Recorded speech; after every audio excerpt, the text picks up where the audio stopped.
Ya, assalamualaikum warahmatullahi wabarakatuh. Dengan Mahmudin di sini. Kali ini kita akan sharing hal-hal apa saja sih yang harus kita siapkan untuk bisa melanjutkan kuliah sambil bekerja dengan posisi D3 ke S1.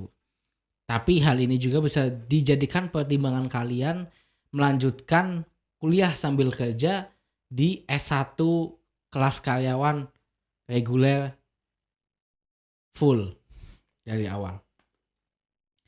Beberapa hal yang saya rangkum ini berdasarkan pengalaman hidup saya. Bila ada sesuatu hal yang tidak berkenan atau berbeda, mohon dimaklum karena setiap orang memiliki pengalaman hidup masing-masing, penilaian masing-masing, tapi ambil yang positif, buang yang negatif. Bijaksana dalam berpikir. Oke. Yang pertama adalah kalian harus menyiapkan finansial. Kalian harus menabung, kalian harus pendanaannya kuat. Kenapa hal ini menjadi sangat penting? Karena apapun hal yang ingin kita lakukan, apapun kegiatan yang ingin kita kerjakan, kita harus membutuhkan dana. Kita harus membutuhkan uang. Maka dari itu, kenapa orang itu kuliah sambil kerja? Karena supaya ada uang untuk bayar kuliah. Logiknya kan seperti itu. Maka hal ini sangat amat penting. Jadi kalian harus perhitungkan kalau bisa ya, kalau kalian mendengarkan video ini pada saat kalian masih kuliah di jenjang D3, kalian hitung kalkulasi kemungkinan kalian lulus dan bisa mendapatkan pekerjaan. Yang pertama, jika kalian sidang TA dimulai bulan Agustus, lalu kalian wisuda di bulan Oktober, maka ada beberapa jeda waktu ya, beberapa minggu atau bulan. Contoh kalian lulus sidang di bulan Agustus. Lalu kalian keterima bekerja, masuk bekerja di bulan November. Ada beberapa kampus yang tidak menyediakan pembukaan di bulan tersebut. Ya kalian berpikir keras, ini harus gimana dan sebagainya. Akhirnya kalian putuskan, oh ya udah tahun depan. Otomatis ada jeda beberapa bulan kan kalian untuk bisa menabung. Salah satu contoh perhitungannya seperti itu. Nah, jadi selama jeda itu kalian harus menahan hasrat diri kalian beli ini beli itu, karena terkadang orang itu baru pertama kali megang uang, gajian itu senengnya minta ampun. Kalau belonjokan ini, kalian beli ini beli itu, sesuatu hal yang dulu kita nggak bisa beli, kita beli. Tahan itu dan kalian kumpulkan uangnya, lalu tabung uang tersebut. Oke. Lalu yang kedua adalah kesempatan waktu. Yang kedua saya ulangi adalah kesempatan waktu, atau jangan sampai bentrok dengan pekerjaan di perusahaan. Kenapa hal ini penting sih? Ya kalian kerja sambil kuliah sambil bekerja. Otomatis kalian menjalankan dua tanggung jawab di dalam satu kondisi atau satu waktu. Ya kalian cari dong waktu-waktu yang kalian bisa sambil kuliah.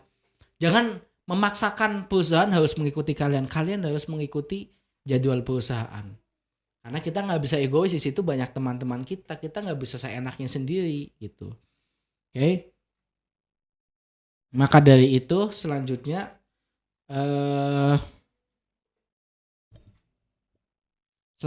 adalah kita setelah meluangkan waktu, mencari waktu, kita harus paham apa itu yang namanya kesempatan.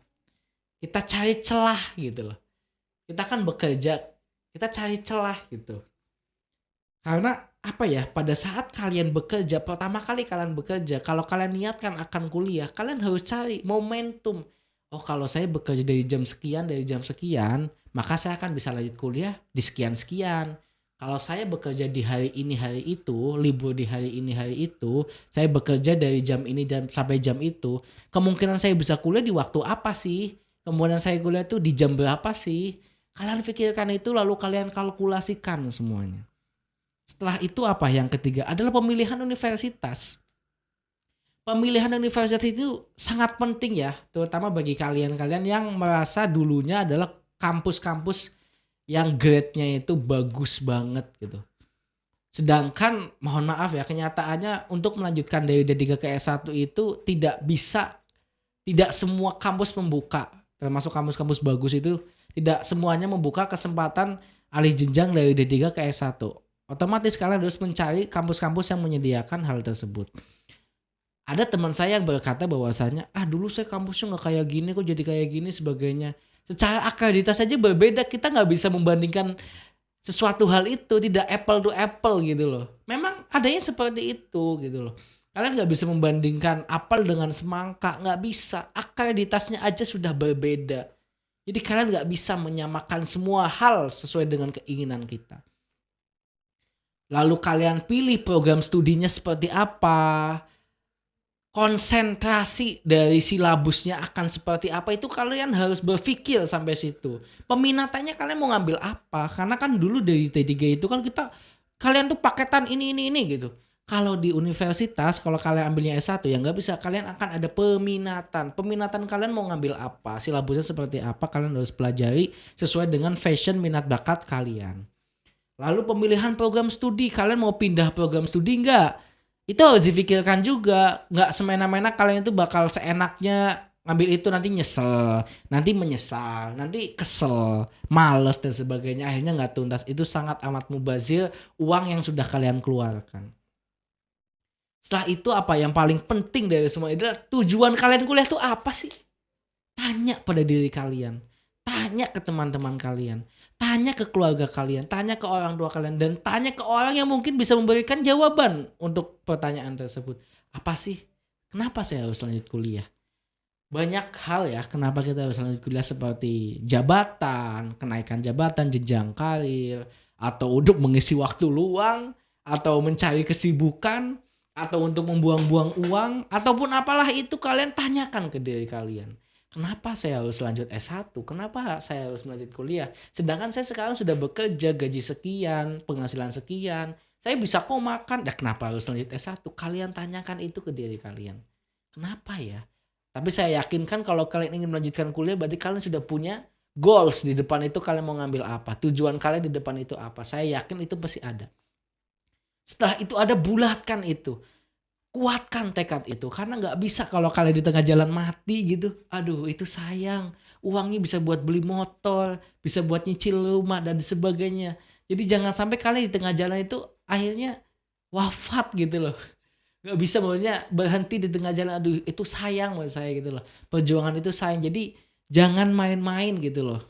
Itu. Dan yang paling penting dari semuanya adalah komunikasi dengan lettingan kita, partner kita, teman kerja kita, yang tiap hari kita akan bertemu di perusahaan, bekerja sama-sama. Kita harus curhatin ini semua, tanya baik-baik. Makanya pada saat kalian bekerja di awal, berikan impresi yang bagus, kesan yang baik, jangan songong, jangan ngeselin, jangan kesel aja. Berikan menurut dia seperti apa kalau saya lanjut, apakah diperbolehkan.